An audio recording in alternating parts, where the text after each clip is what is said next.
morning and welcome to Workplace Wisdom, your source for workplace laws, trends, thoughts, and ideas. I'm your host, Eric Clark, partner at Thompson, Hine in the Labor and Employment Group. Today we have April Miller Boise.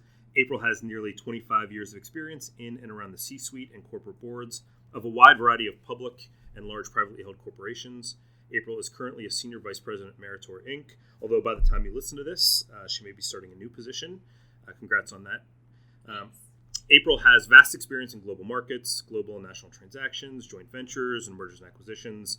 April's an active member in the business and charitable community with current and past roles on the boards of Federal Home Loan Bank, University Hospital Systems, Cleveland Marshall School of Law. And honestly, I could keep going on, but we want to keep this podcast down about 20 minutes or so. So, April, thank you very much for joining me. Thanks, Eric. So great to be here and always great to see you in person. Likewise, April. Thanks.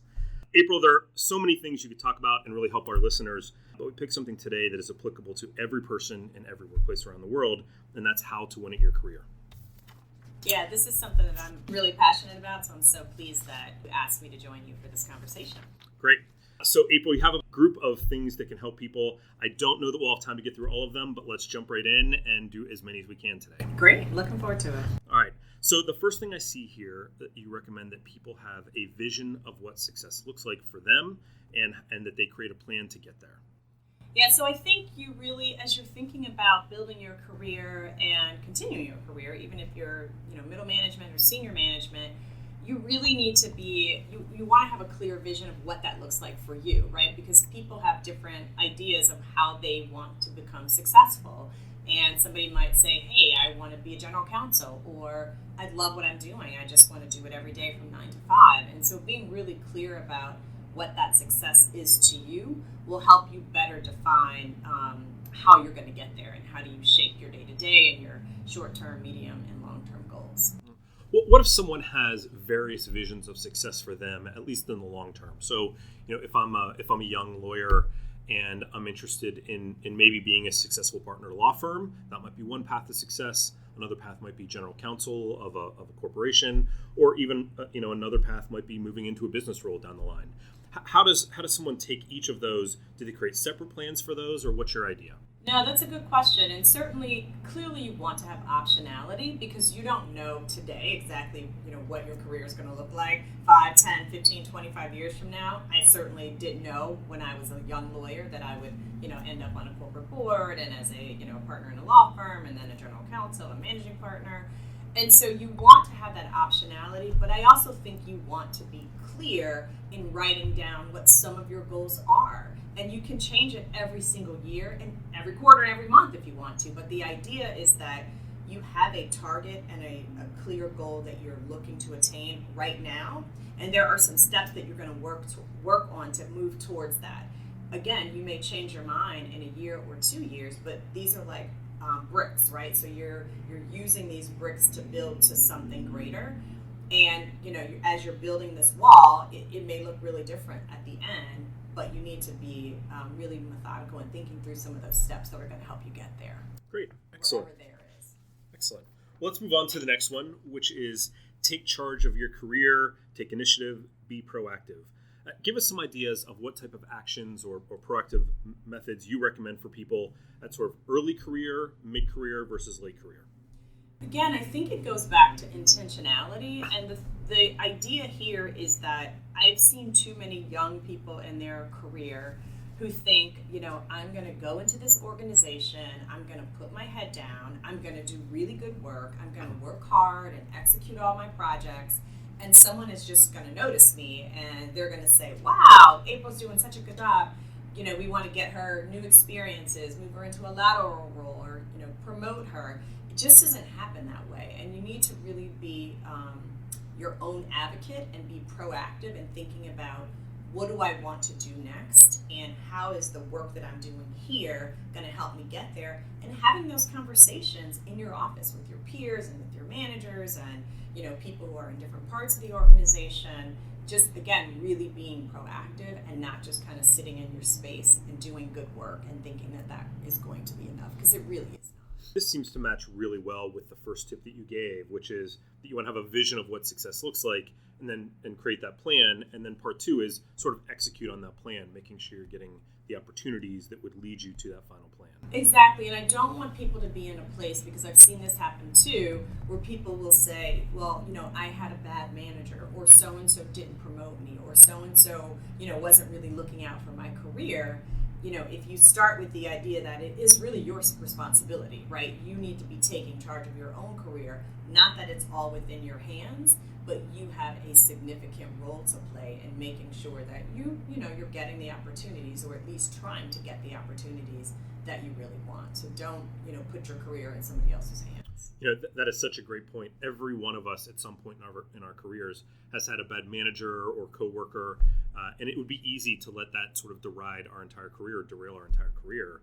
But by finding a way to sort of manage through that, it really helps us move our career along. Absolutely. Great. All right, let's go to number 3, know your strengths and weaknesses.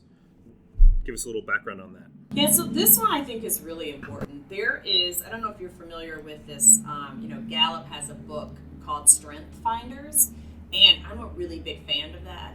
It's an assessment that people can take. You buy the book, it's not very expensive. There's an online tool that you answer a bunch of questions, and I think there are 20 or so characteristics that it will divide people into. And when you do this Strength Finders tool, it's going to say, here's your bottom 10 and your top 10. And then it's going to say, here's your top 5, right? And so the idea is that things that are in the bottom 10, you are really bad at. You're just not strong in those areas. And I think historically, people tended to want to say, these are some areas that you can improve. These are your weaknesses. Work on getting better at your weaknesses. But the idea behind this assessment tool is that you have your top 5, things that you're naturally very good at. And then you have your next top 5. And the idea here is that you really should be working on those next top 5.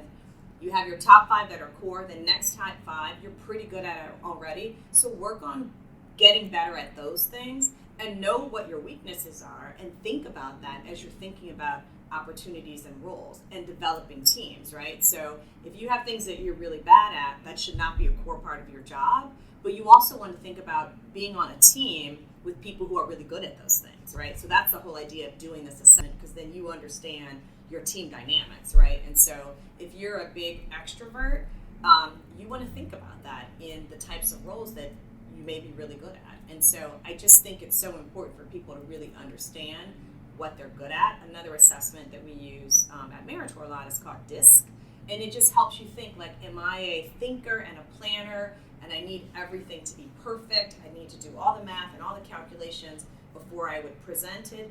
Or am I kind of the opposite, which says, hey, I have an idea, I'm a big idea person, I don't really need the details, I'm just going to run with the idea and talk about the idea.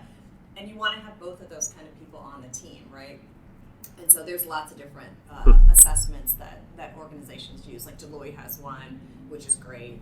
But the idea, again, is to try to understand what you're good at and use that to help build your career. So instead of focusing on kind of fixing my weaknesses, I actually make my sort of second competencies excellent, just like my top 5 competencies. Exactly. Interesting. That certainly is contra some of the wisdom that was given maybe 10 or 15 years ago. Absolutely. But seems much more in the common stream now. Yeah, I highly recommend that resource. I think it's great. I should note, we're not sponsored by Gallup or any other publications. So, but I love it. but April loves it, and that's enough. I think those tools are great. All right, so let's talk about the next one here is become an expert at what you do and be exceptional.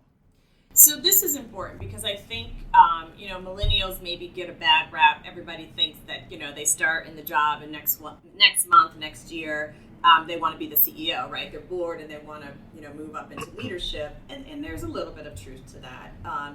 The idea here is that you need to really take time to be an expert in your field at whatever that is, right? You need to be really good at something, and that is really what you're selling in the workplace.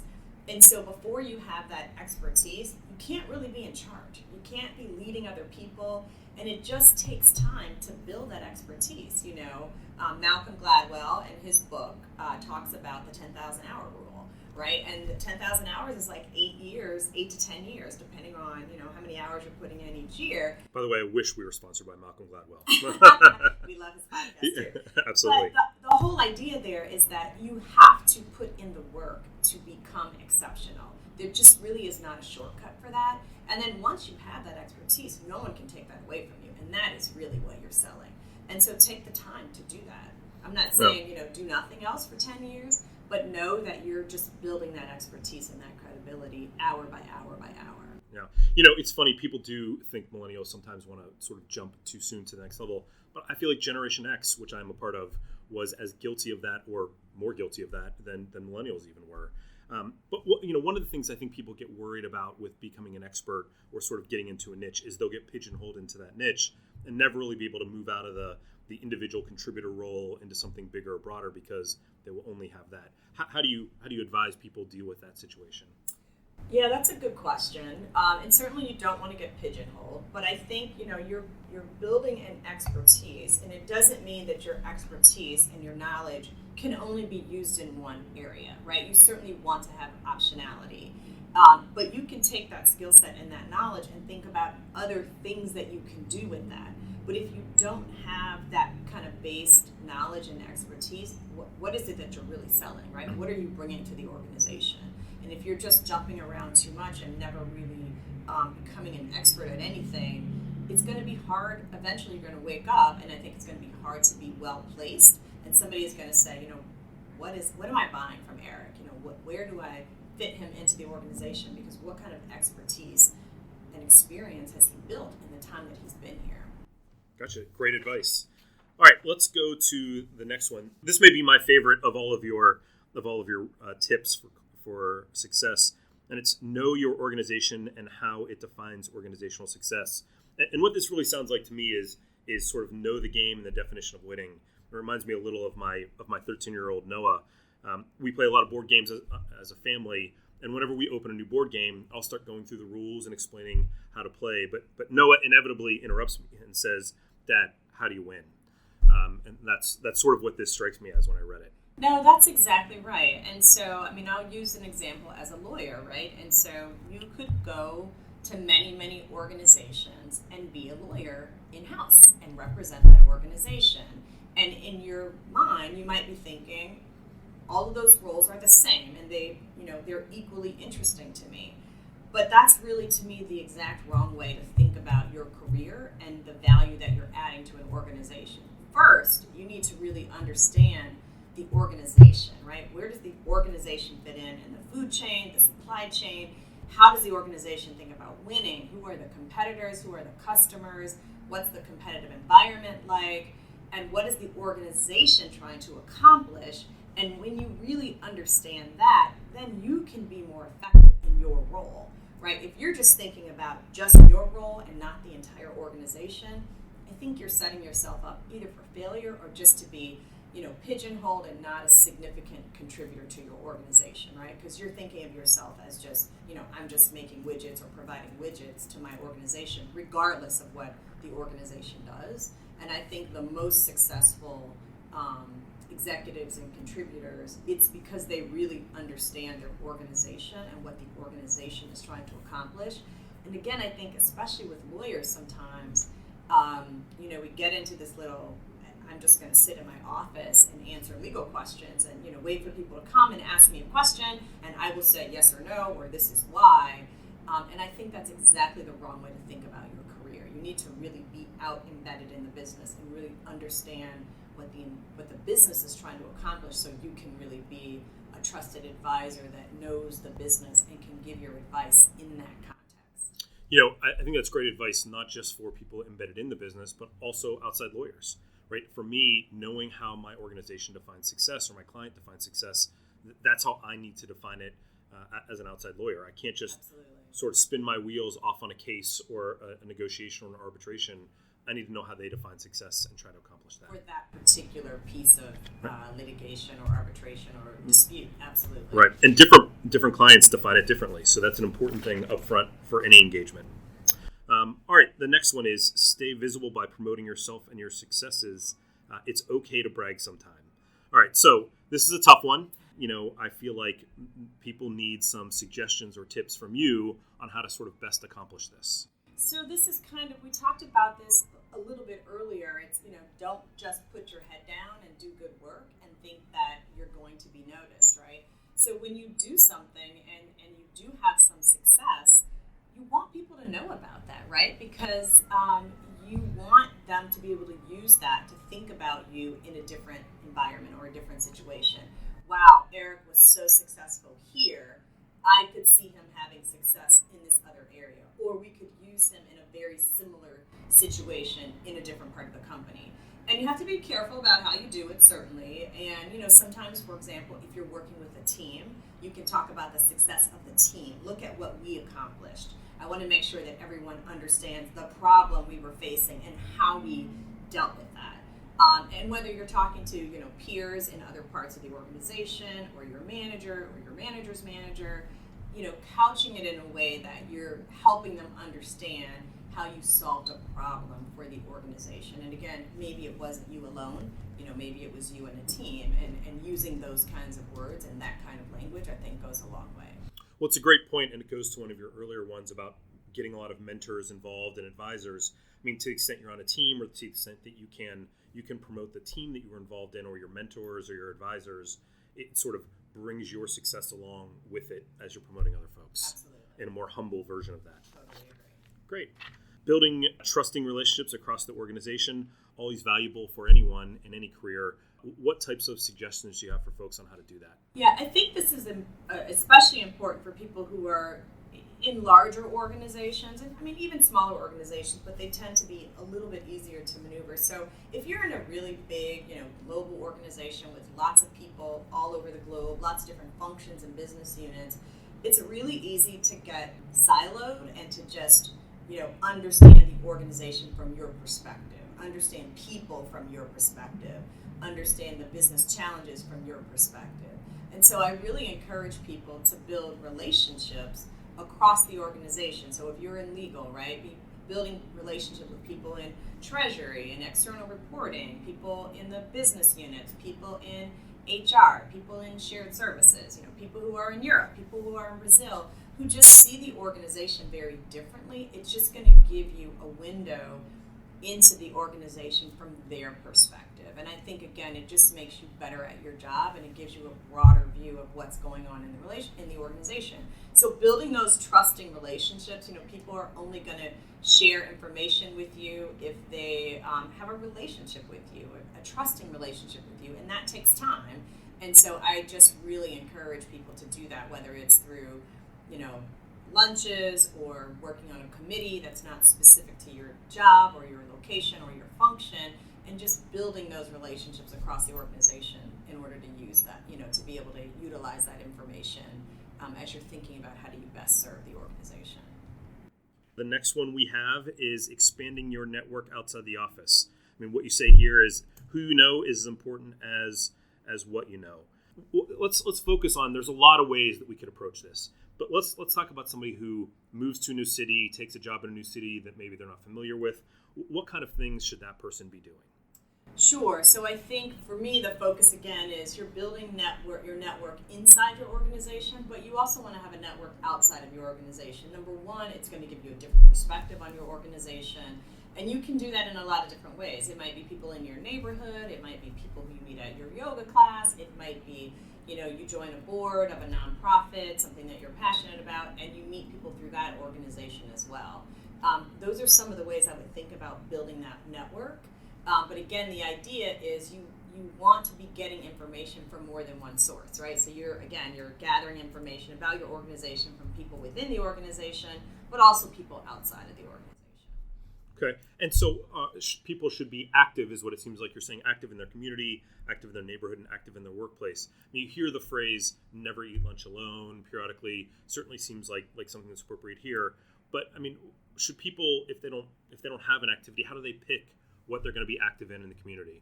Yeah, that's a really good question. For me, I think it needs to be a balance. So I want it to be something that I'm passionate about, right? I don't want to just, kind of volunteer my time, lots of hours, in investing in something that is just really not that important to me. So I think, number one, thinking about things that are going on in the community that are important to you, that you're passionate about, whether it's the arts, social services, whatever that is. But for me, it's also important that I be getting something back from that organization, whether I'm like learning a new skill or networking with people that I want to build relationships with. So it's those two things together, because I can just be, contributing a lot of time and volunteering, but our time is limited. And so I also want to get something back that's valuable to me, in addition to just kind of the feel good. So when I was much younger in my career, for example, I may have wanted to, be on an audit committee because I just wanted to have that experience, or to do something maybe that was different than what I did in my day job. And so think about that as you're thinking about those opportunities. How can you do a little bit of both? Yeah. It seems like part of that, what you were talking about, is finding the right people that maybe can become your mentors or advisors that are on those boards. Sure, absolutely. That could be the case. Great. And sort of one of the things you were hitting on there goes a little bit to our next point, which is you're limited on time. And so what you need to do is prioritize. How do you do that in what is undoubtedly a very busy life that you lead? Yeah, I think that's so important because, we have access to so much information, and so much information is pushed at us all the time, whether it's, social media, just through the internet, and your email box, right? Your inbox, you probably have a Gmail box, you have your work email box. And so you need to be really thoughtful about what are the things that I'm trying to accomplish, whether for work or personally, in the short term, medium term, and long term, and how am I therefore going to plan my day, plan my week, plan my quarter, plan my year around that. And if you're constantly just reacting to everything that's coming into your inbox every day, you're probably not working on the things that are the right priority, right? So you can think about things that seem urgent versus things that are important. And sometimes, the what's urgent is not important. You might have things that are urgent and important. You might have things that are urgent and unimportant, or things that are really important or not urgent. How are you ever going to get to those, right? You can only do that if you really are prioritizing what you're working on. I mean, it's a great point, because you can look at it just in terms of priorities at work, but really you have priorities in terms of family, your health, and then work as well. And then, even within, then you have friends or extended family. But within each of those, you may have different priorities or things like that need done. And it's really difficult to manage all of those. But finding time and budgeting time for each of those is an important piece of all of us. Absolutely. And I have a friend who unfortunately is not with us anymore, but she said something to me once. The takeaway is you can't do everything, and you can't necessarily do everything well. And so she said to me once, when I was kind of a young lawyer and feeling really overwhelmed, a young mom, had school-age children, partner at a firm, she said, not everything deserves 100%. And I think that's kind of counterintuitive, right? We think like, no, if I'm going to do this, I'm going to give it 100%. But she said, some things 70% is enough, and that's okay, and be okay with that. And I think there are other things that you're going to have to just decide, I can't do, right? You can't do everything, and you can't do everything well, and so you have to decide where those priorities are. Well, it sort of blends very well into some of your other discussions, which are know your strengths and know the things that are secondary strengths, and let the other things go a little bit. Some things deserve 0, but also some things deserve 70%. But what we should emphasize, of course, part of being an expert, is some things do deserve 100%. Absolutely. And knowing what those are and focusing on those are the key. So for me, the 70% would be like the bake sale at school. I'm not going to be able to bake anything, right? I'm going to have to buy something from the store and be okay with that. Yeah, right? that's 70%. For some people, they might think, hey, I've got to, bake something from scratch. The bake sale at school is probably a 0% for me, but that's all right. I think it's an easy example. Right? Yeah, definitely. All right, great. Let's move on to our next one. And so I know I've said this a couple times, but this is probably my overall favorite. And it's the last one I think we're going to talk about today, which is conduct a self-assessment of yourself each year. And when I read this, the first thing that I thought about was this is not just a professional assessment, but also a personal assessment. I mean, doing an assessment of yourself every year, personally and professionally, seems like a great way to review yourself, but also helps sort of set up the circle to the first thing we talked about, which is create a vision of what success looks like. So go ahead and talk about that a little bit. Yeah, you summed it up beautifully. I couldn't agree more. I think just because of the calendar that we have, January or December is a really good time to do this because, we think about starting the new year.